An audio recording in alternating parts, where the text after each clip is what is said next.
Elena Ivanina. I'm an integrative gastroenterologist. I work here, I practice here in Greenwich as well as New York City.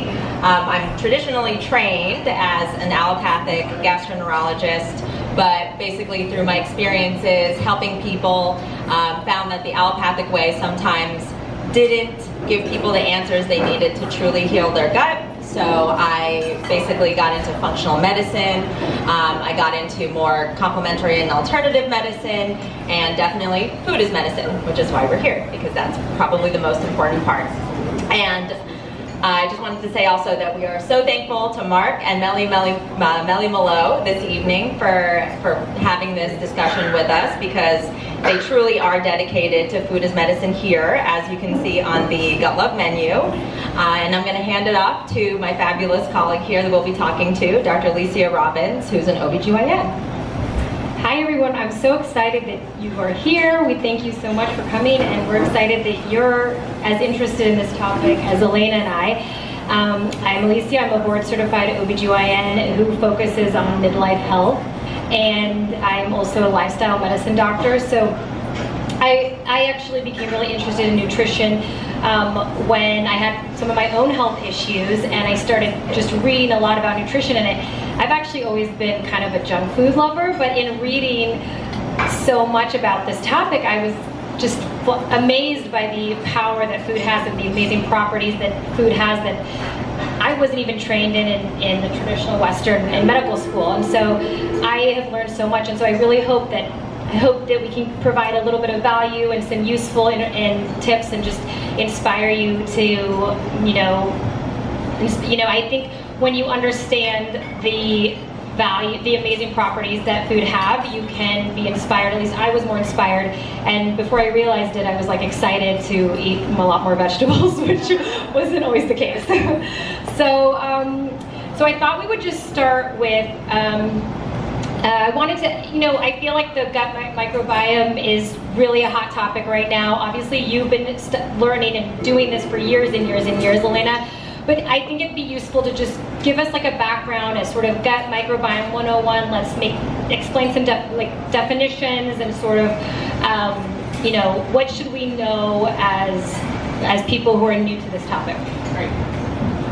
Okay. So also, while we're speaking, we want to make this as interactive as possible, so please interject if you have a question. You don't have to wait till the end, although at the end we'll certainly take a couple of questions as well. But I think if you have something you want to ask right at that time, go for it, shout it out. Okay, so the gut microbiome. So I think everything now is about the gut microbiome, and I will say that the gut microbiome is, and I'm biased, the most important organ we have, and it is such an interesting organ because it's very multifaceted, right? You have the famous microbiome, which is in your gut, right, that we're mostly going to focus on, but then you also have your skin microbiome, your vaginal microbiome, and studies even show like tumors, right, like cancer tumors have their own microbiome. So the concept of a microbiome is everywhere. It's in all parts of your body. And not just that, it's also actually in food. An apple has its own microbiome. The outside of an apple versus the inside of an apple, right? When you're eating it, you're actually, like when you eat an apple, that is a probiotic, although we don't talk about it as much. So the gut microbiome is kind of the one we're going to focus on tonight, because it seems to be, as far as research is concerned, the most like metabolically active one that has and enacts the most change in the body, right? So your entire gut has its microbiome from your mouth to your esophagus, your stomach, small intestine, and your colon. But your colon's microbiome is definitely the most robust, and that's kind of where the magic happens. That's where food, specifically fiber, is fermented, and you produce a lot of metabolites that actually act throughout your entire body to have pretty much miraculous, I will use that word, miraculous effects. For example, one of the famous ones is short-chain fatty acid called butyrate. And so the substance called butyrate, which I don't know if some of you have seen, is sold actually as a supplement now. It acts in so many different ways. It feeds your colon cells, so your colon can be healthy, but it actually also affects the entire body, from weight loss to actually even improving motor symptoms in Parkinson's disease.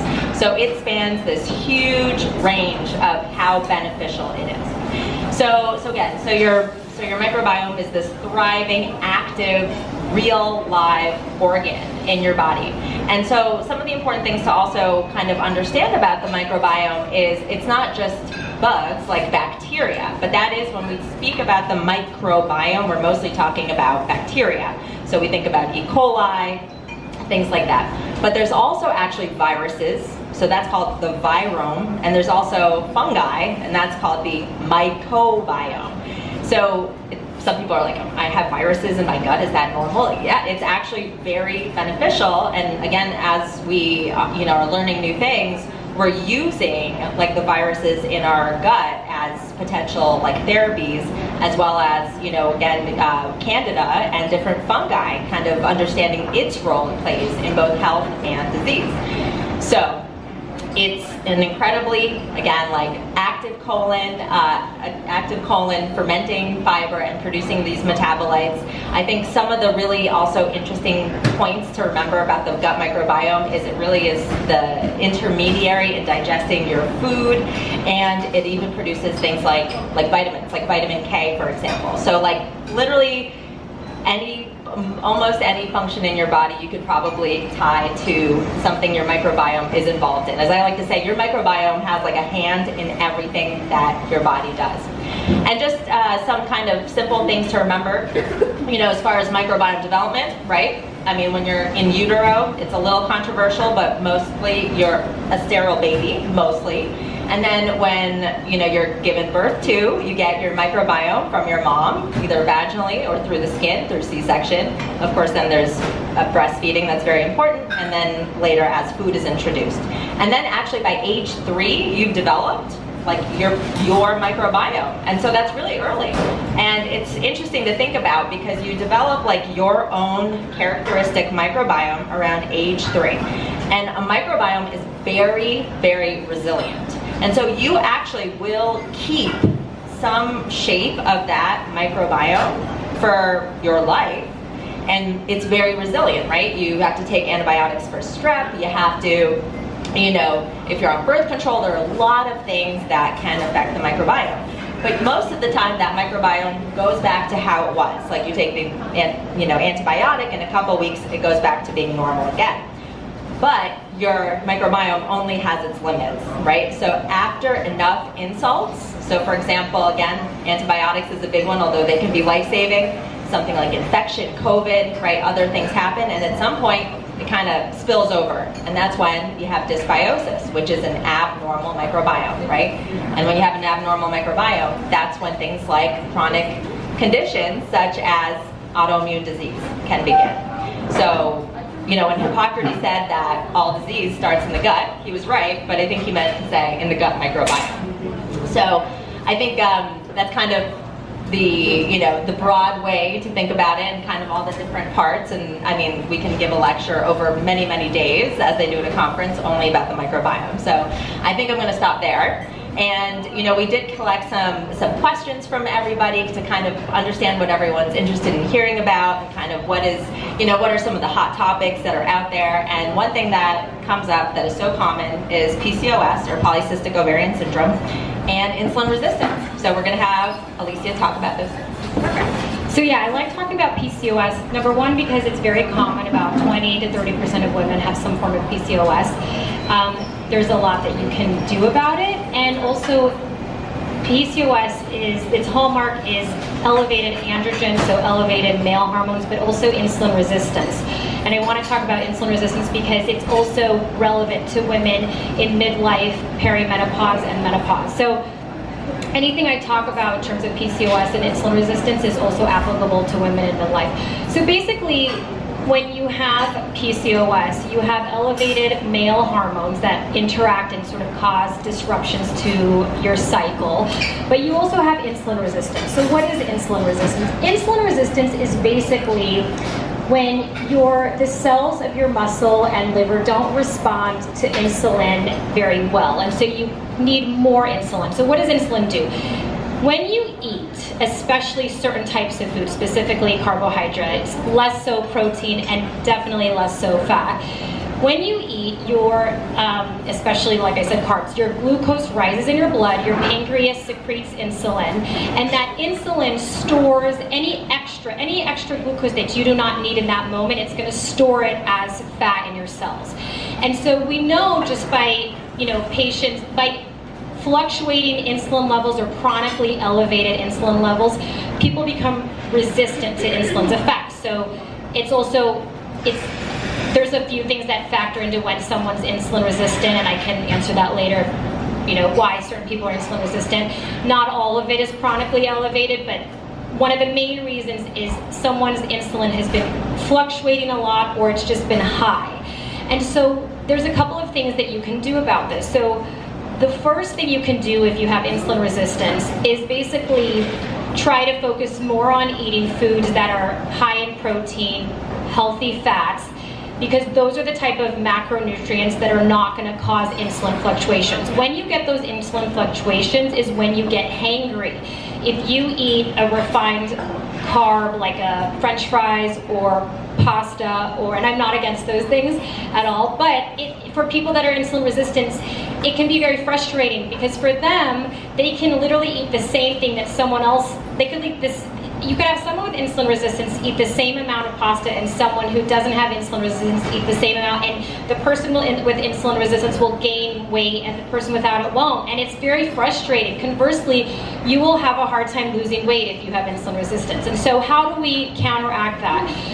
So one of the things is by focusing more on healthy fats and protein, and then really complex carbs or really whole grains that are not processed. So these type of foods are going to be high in fiber, and when you have foods that are high in fiber, it slows down that insulin spike. One of the things I tell my patients with PCOS is try to always eat the carbs last too. Like eat the protein and fats first, fill up on that, and then eat the carbs, because that will slow that spike in insulin.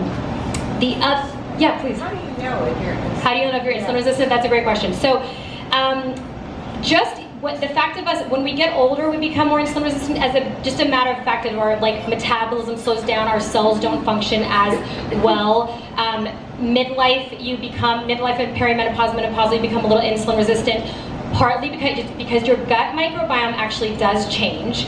Also because we're losing muscle mass. So women lose approximately 1% of muscle mass a year, and when you lose muscle mass, you lose insulin receptors. So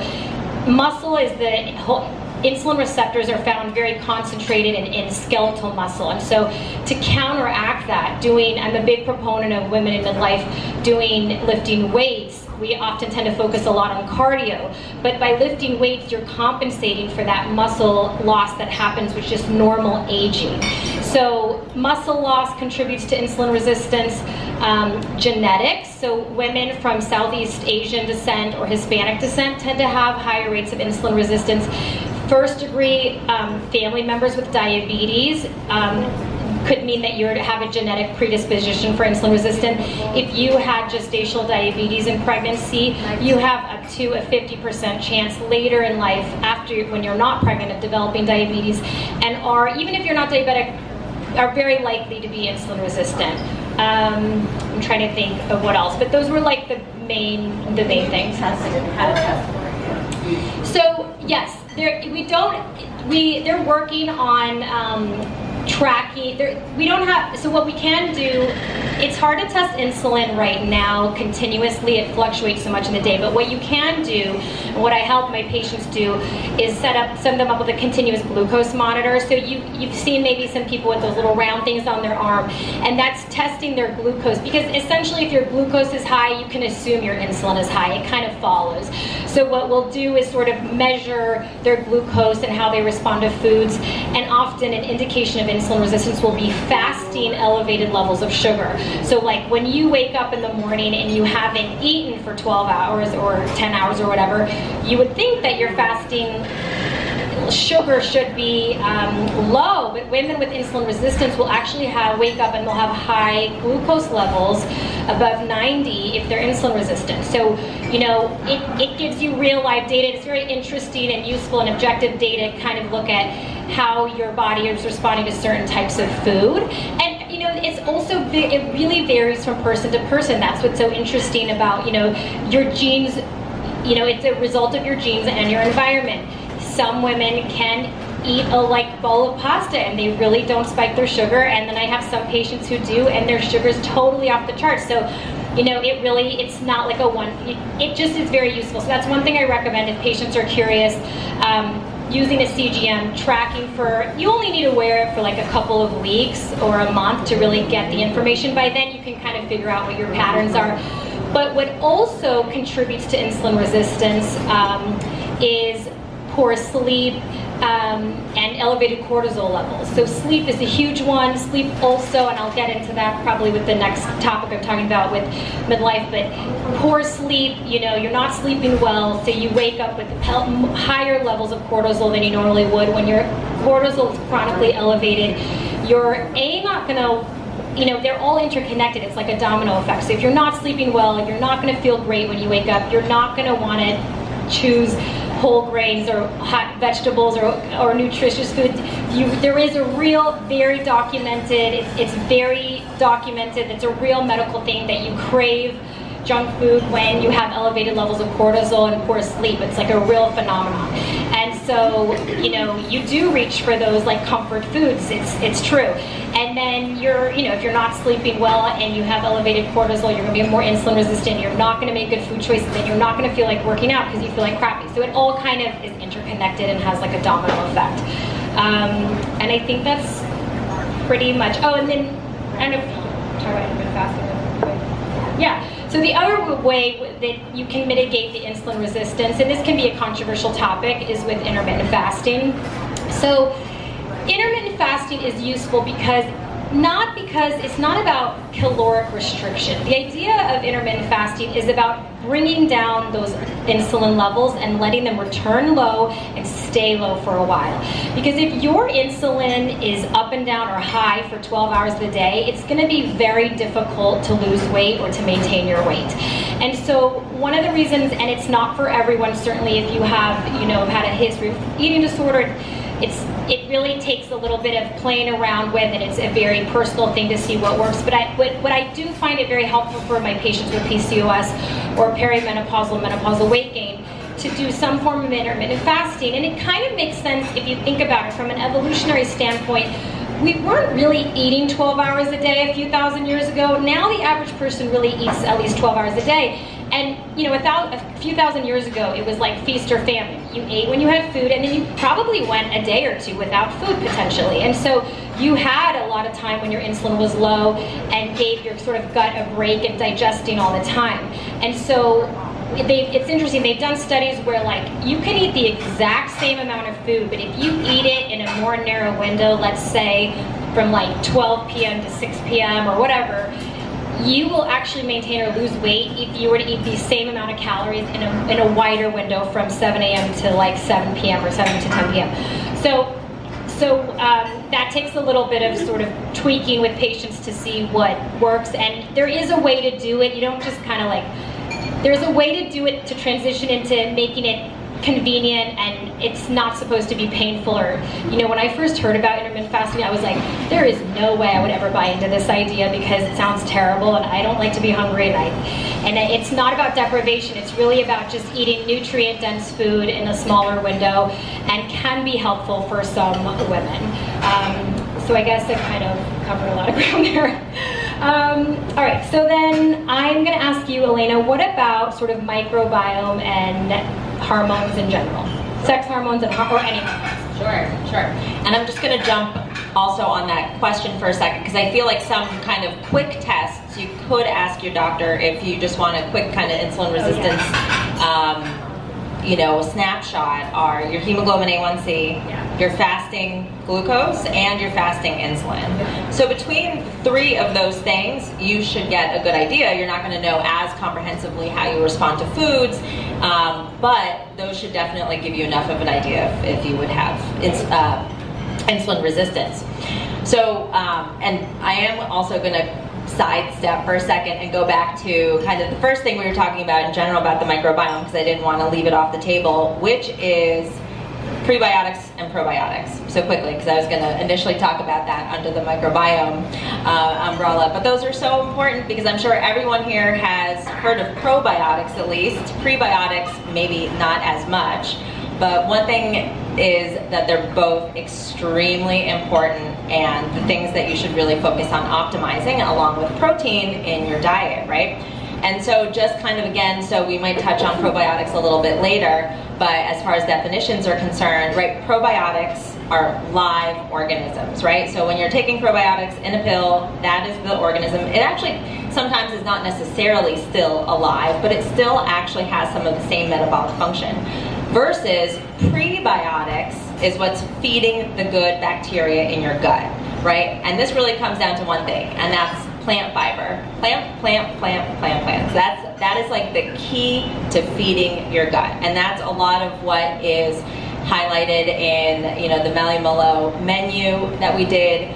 Plants are extremely important. We'll come back to a couple tips to remember at the end of this talk, because again, if you're really looking to optimize your gut health and through your gut health really optimize your hormones and so many other systems of your body, then you need to optimize plants, prebiotics, you need to optimize probiotics, right? And probiotics come from fermented and cultured food, right? Like yogurt, but I also mentioned even apples, like fresh produce. And the last thing is polyphenols, and those are basically plant-based antioxidants, right? And so that comes from like a lot of herbs, a lot of spices that have real anti-inflammatory effects. And some of you might be taking them in pill form, like quercetin is a plant-based polyphenol that people take, for example, for, you know, if you have an abnormal histamine response. Okay, so I just wanted to go through that quickly, but going back to the connection between your gut health and your hormones. So again, as I mentioned before, your microbiome is pretty much involved in everything, so of course they're going to be involved in regulating your hormones. And so just to bring up 3 conditions so that I think are a good way to highlight that. The first one is PCOS, which we just spoke about, which again has high testosterone and, you know, and insulin resistance. So they've actually done studies. So there are these fecal transplant studies, right? They take someone's poop, they give them to someone else, and they see what happens. And that's going to be probably the treatment of the future for many diseases. But right now it's in research form, right? So so they did an experiment where they took a male mouse's microbiome, they put it in a female mouse, and she had higher testosterone levels. So there is something, right, like her hormones, her adrenal glands, her ovaries, like nothing changed except for her microbiome, right? So it's like the secret is in the microbiome. That is what's driving the rest of your bodily processes. So, and not just that, but for insulin resistance, there are microbiome bugs, specific ones that you can do microbiome testing and see what they are in your body that have a direct effect on insulin resistance. And one of the really famous ones is Akkermansia, and it's actually really famous because Halle Berry just basically made her own probiotic, which is Pendulum's Akkermansia, and I don't have any associations with it, but I think it's funny that it's Halle Berry. And maybe she has insulin resistance, I don't know. So it was like her own personal project. But so she actually created this Akkermansia probiotic because Akkermansia is one of the most important bugs in your microbiome to optimize if you have issues with metabolic syndrome, insulin resistance, weight issues. So there are specific bugs that we know about that have to do with specific conditions that we can now measure what are they in your body, and we can do something about them. Another condition where gut and hormones intersect is something called endometriosis.